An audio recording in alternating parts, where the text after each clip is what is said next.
4 দিনের সফর শেষে ঢাকা ছেড়েছেন জাতিসংঘের মহাসচিব অ্যান্টোনিও গুতেরেস। বরিশালে শিশুকে ধর্ষণ চেষ্টার অভিযোগে একজনকে গণপিটুনি, হাসপাতালে নেওয়ার পর মৃত্যু।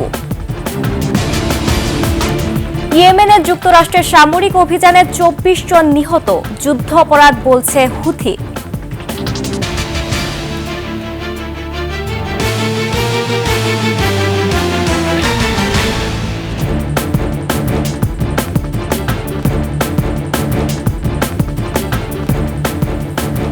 শুনছিলেন সংবাদ শিরোনাম।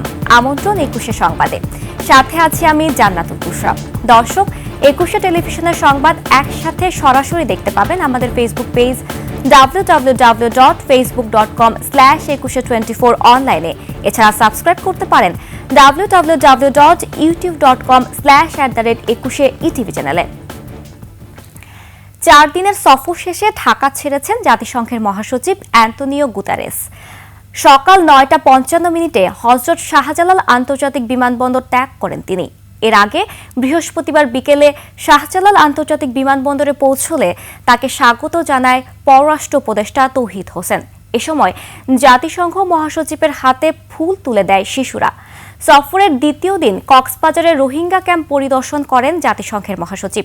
সেখানে লাখো রোহিঙ্গার সঙ্গে ইফতারে অংশ নেন তিনি। সফরের তৃতীয় দিনে জাতিসংঘ কান্ট্রি টিম বাংলাদেশের সঙ্গে একটি বৈঠকে অংশ নেন। দুপুরে রাজনৈতিক দলগুলোকে নিয়ে গোল টেবিল বৈঠক করেন তিনি। পরে তরুণ সমাজের প্রতিনিধিদের সাথেও বৈঠক করেন জাতিসংঘ মহাসচিব। বিকেলে অংশ নেন ইফতার ও আর্লি ডিনার সেশনে। এ সময় বাংলাদেশকে সব রকম সহযোগিতার আশ্বাস দেন অ্যান্টোনিও গুতেরেস।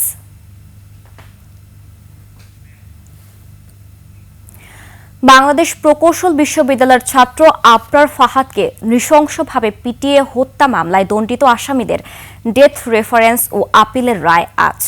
বিচারপতি AK-M আসাদুজ্জামান ও বিচারপতি সৈয়দ এনায়েত হোসেনের হাইকোর্ট বেঞ্চের রায় ঘোষণার জন্য মামলাটি কার্যতালিকায় রয়েছে। এর আগে আবরার ফাহাদ হত্যা মামলায় ডেথ রেফারেন্স ও আসামিদের আপিলের উপর 24 ফেব্রুয়ারি শুনানি শেষ করে রায়ের জন্য অপেক্ষমান রাখা হয়। 2019 সালের 7 অক্টোবর রাতে বুয়েটের দ্বিতীয় বর্ষের ছাত্র আবরার ফাহাদকে ছাত্রলীগের একদল নেতাকর্মী পিটিয়ে হত্যা করে। হত্যায় জড়িত থাকার দায়ে 2021 সালের 8 ডিসেম্বর বুয়েটের 20 শিক্ষার্থীকে মৃত্যুদণ্ড দেয় আদালত। 5 শিক্ষার্থীকে দেওয়া হয় যাবজ্জীবন কারাদণ্ড। বরিশালে ধর্ষণ চেষ্টার অভিযোগে সুজন নামের একজনকে গণপিটুনি দিয়ে হত্যা করেছে বিক্ষুব্ধ জনতা। নগরীর ধান গবেষণা সড়ক এলাকায় এ ঘটনাটি ঘটে। পুলিশ জানায়, গত শুক্রবার এক শিশুকে ধর্ষণ চেষ্টার অভিযোগ ওঠে তার বিরুদ্ধে।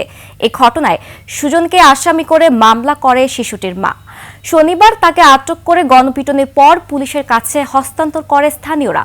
পরে শেরেবাংলা মেডিকেল কলেজ হাসপাতালে ভর্তি করার পর মারা যায় সে।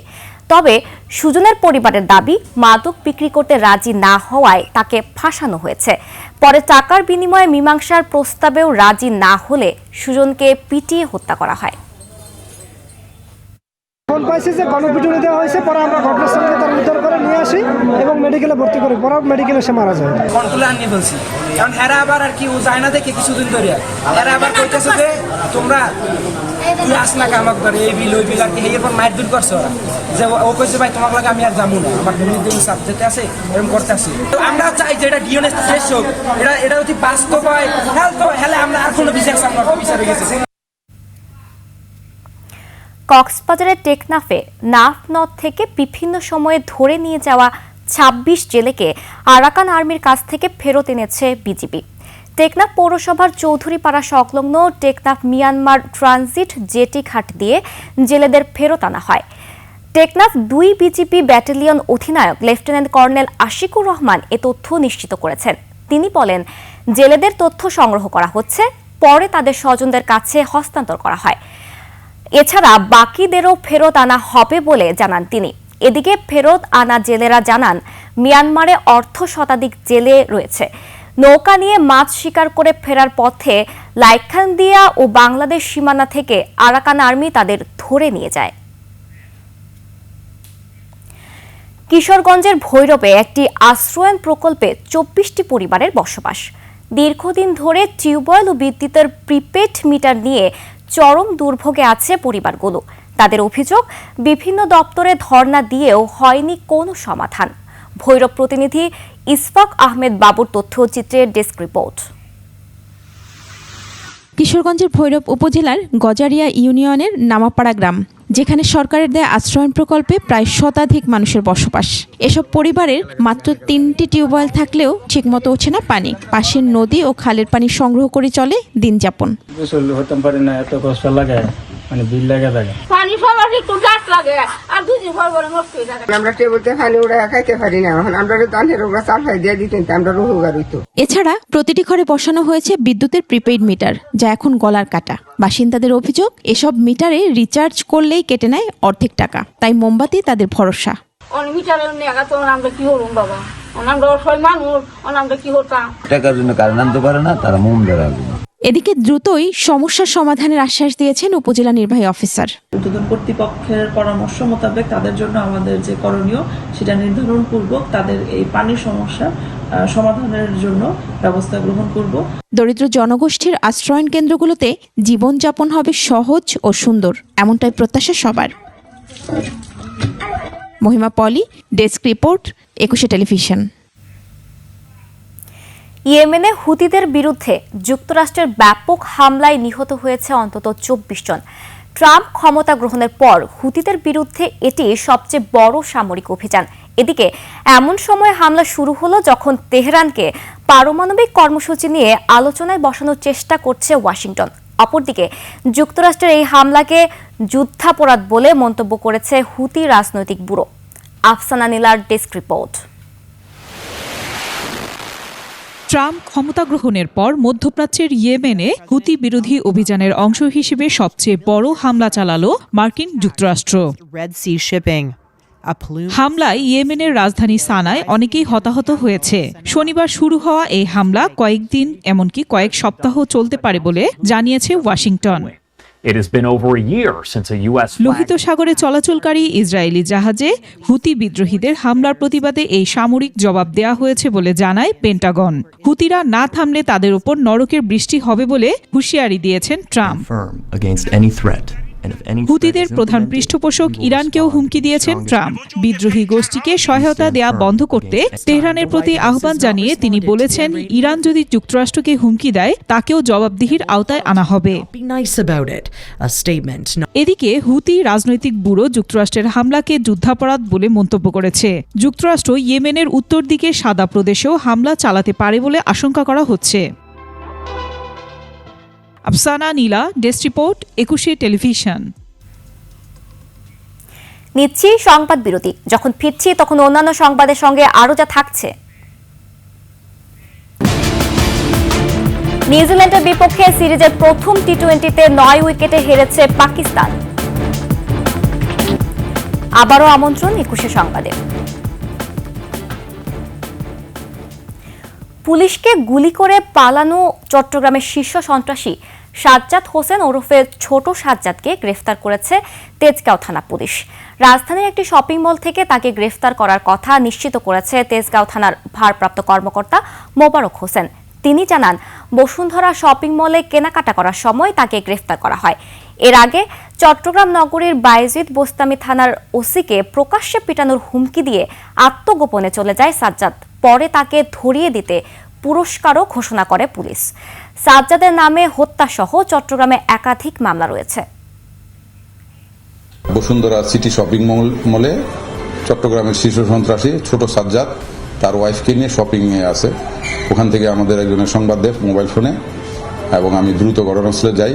ওখানে আমাদের দায়িত্বরত যে টহল ডিউটির সহায়তায় এই ছোট সাজ্জাদকে গ্রেপ্তার করি। সে চট্টগ্রামের শীর্ষ সন্ত্রাসী, তার বিরুদ্ধে হত্যা সহ একাধিক মামলা চট্টগ্রামে রয়েছে বলে বিশ্বস্ত সূত্রে জানতে পারি। ৭১-এর ২২ মে শরীয়তপুরের মধ্যপাড়া গ্রামে ঢুকে ৩৫০ মানুষকে হত্যা করে হানাদার বাহিনী। এ সময় ধর্ষণ, লুণ্ঠন আর অগ্নিসংযোগে মেতে ওঠে তারা। গ্রামটি পরিণত হয় বধ্যভূমিতে। শতাধিক প্রাণ উৎসর্গ করা স্মৃতি বিজড়িত বধ্যভূমিগুলো পড়ে আছে অযত্ন আর অবহেলায়। আবুল বাশারের তথ্য ও চিত্রে ডেস্ক রিপোর্ট।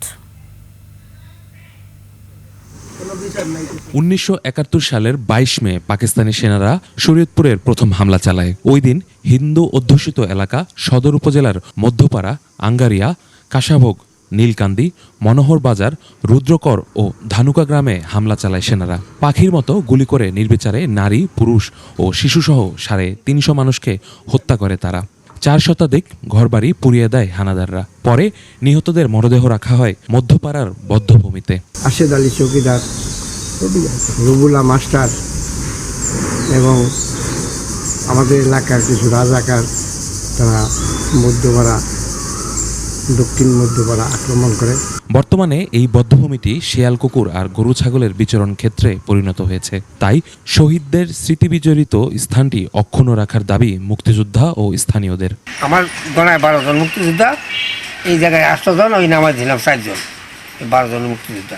এখানে কত শিয়াল কুত্তা শুয়ে থাকে, এটা কোনো যত্ন করা কোনো লোক এখানে নাই। সরকার যদি আমাকে উন্নয়ন করে দেয় তবে শিশুর এটা থাকবো ভালো, চিরদিন জীবিত থাকবো সরকারিভাবে, তার সেভাবে প্রধান হোক, এটা আমরা কামনা করি।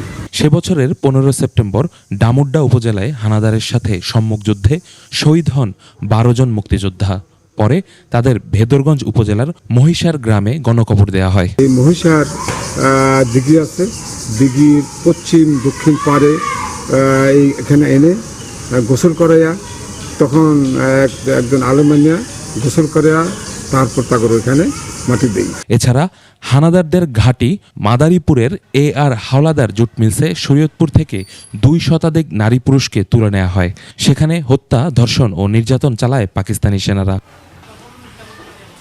ইউসুফ হাসান নাইম, 21 টেলিভিশন। আর এরই সাথে শেষ করছি 21 সংবাদ। যাবার আগে সংবাদ শিরোনামগুলো আরো একবার। 4 দিনের সফর শেষে ঢাকা ছেড়েছেন জাতিসংঘের মহাসচিব অ্যান্টনিও গুতেরেস। বরিশালে শিশুকে ধর্ষণ চেষ্টার অভিযোগে একজনকে গণপিটুনি, হাসপাতালে নেওয়ার পর মৃত্যু। ইয়েমেনে যুক্তরাষ্ট্রের সামরিক অভিযানে 24 জন নিহত, যুদ্ধাপরাধ বলছে হুথি।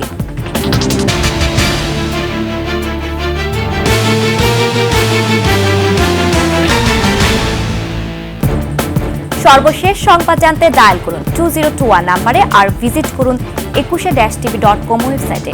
ফেসবুকে ভিজিট করতে পারেন www.facebook.com/2124 অনলাইনে। এছাড়া সাবস্ক্রাইব করতে পারেন www.youtube.com/21etv চ্যানেলে।